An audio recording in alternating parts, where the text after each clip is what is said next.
Mobile phones مستقبل میں جب ہمارے دور کی نشانیوں یا علامات کا ذکر ہوگا تو ان میں یہ یقیناً نمایاں ہوں گے۔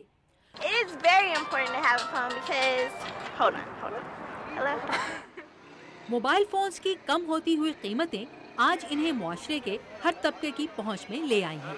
کچھ ہی عرصے پہلے تک صرف عمرہ کے ہاتھوں میں نظر آنے والا موبائل فون اب ایک اسٹیٹس سمبل ہی نہیں رہا بلکہ زندگی کی ایسی ضرورت بن گیا ہے جس کی اہمیت کو اسے استعمال کرنے والے جس قدر بھی بڑھا چڑھا کر پیش کریں انہیں لگتا ہے کہ کم ہے۔ میں تو نہیں رہ سکتا موبائل کے بنا۔ اگر میں کبھی بھول بھی جاتا ہوں موبائل اپنے گھر میں تو میں بس سادہ وقت جیب پہ ہاتھ لگا کے چیک کرتا رہتا ہوں کہ بھائی بھول گیا ہوں میں یا پھر کہیں مس ہو گیا مجھ سے۔ اس کے بغیر ہمارا تو گزارا بہت مشکل ہے۔ موبائل فون کو انسان کے پاس نہ ہو میرا خیال اس دور میں تو انسان وہی کہتا جی ایک اندھا اور بہرا۔ راولپنڈی کی مصروف ترین اور تنگ شاہراہوں پر ایک ہاتھ سے گدھا گاڑی چلانا تو شاید اتنا خطرناک نہیں جتنا کہ اس انداز سے موٹر سائیکل یا گاڑی چلانا، جہاں آپ خود اپنی ہی نہیں بلکہ اپنے ساتھ سفر کرنے والوں کی جان کو بھی خطرے میں ڈال رہے ہوں، یا پھر پیدل چلتے موبائل فون پر گفتگو میں مصروف لوگوں کا دوسروں سے ٹکرا جانا بھی اب ویسا ہی معمول بن چکا ہے جیسا کہ ہر تھوڑے عرصے کے بعد موبائل فونز کے نئے نئے ڈیزائنز کا لوگوں کے ہاتھوں میں نظر آنا۔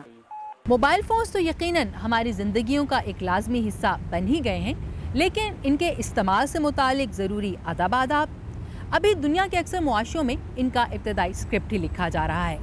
خود امریکہ میں بھی جس کی 50 میں سے صرف 6 ریاستوں میں اب تک ڈرائیونگ کے دوران موبائل فونز کے استعمال پر پابندی عائد کی گئی ہے۔ کیلیفورنیا ان ریاستوں میں سے ایک ہے۔ پچھلے ہفتے کیلیفورنیا کے گورنر شوارٹزنگر کی اہلیہ کی دوران ڈرائیونگ موبائل فون استعمال کرتے ہوئے تصاویر اور ویڈیو کے سامنے آنے پر انہیں سخت تنقید کا سامنا کرنا پڑا۔ جہاں ایک طرف یہ ایشو چل رہا ہے، وہیں موبائل فونز کے استعمال کے ہماری صحت پر اثرات کے حوالے سے بھی ایک انتہائی اہم بحث جاری ہے۔ جیسے امریکی سینٹ کی یہ سماعت جس میں بین الاقوامی ماہرین اور امریکی عوامی نمائندوں نے سیل فونز کی لہروں کے مہلک ہونے کے دعوے کے بارے میں غور کیا۔ انہوں نے اس بات سے اتفاق کیا کہ کچھ اسٹڈیز سے طویل عرصے تک سیل فونز کے بہت زیادہ استعمال اور دماغ کے کینسر کا تعلق ثابت ہوتا ہے۔ تاہم 4 کھرب ڈالرز کی سیل فون کی صنعت کی نمائندہ ڈاکٹر لنڈا کے مطابق تشویش کی کوئی بات نہیں۔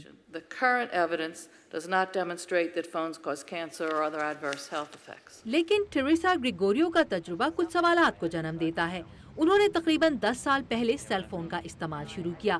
بری خبر 2008 میں آئی جب انہیں دماغ کے ایک ناقابل علاج ٹیومر سے متاثر ہونے کا بتایا گیا۔ میں 2 سے 3 گھنٹے روزانہ اسی داہنی جانب سیل فون استعمال کرتی تھی جہاں پر میرا ٹیومر موجود ہے۔ امریکہ میں 27 کروڑ لوگ سیل فونز استعمال کرتے ہیں۔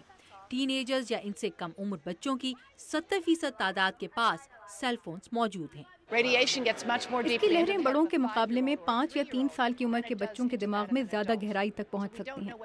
وبائی امراض کی ماہر ڈیورا لی ڈیوس کا کہنا ہے کہ بچوں کو اپنی پتلی کھوپڑیوں کے باعث اس سے متاثر ہونے کا زیادہ خطرہ ہے۔ سائنس کو اس سلسلے میں ابھی مزید کام کرنا ہے، لیکن اس کے خطرے کا یقین ہونے تک کیا ہم اپنے بچوں کے دماغوں کو خطرے میں ڈالنے کے لیے تیار ہیں؟ اگرچہ کینسر سے تعلق کے بارے میں مختلف اسٹڈیز کے نتائج متنازع ہیں، سائنسدان صارفین کو احتیاط کرنے کے لیے زور دے رہے ہیں۔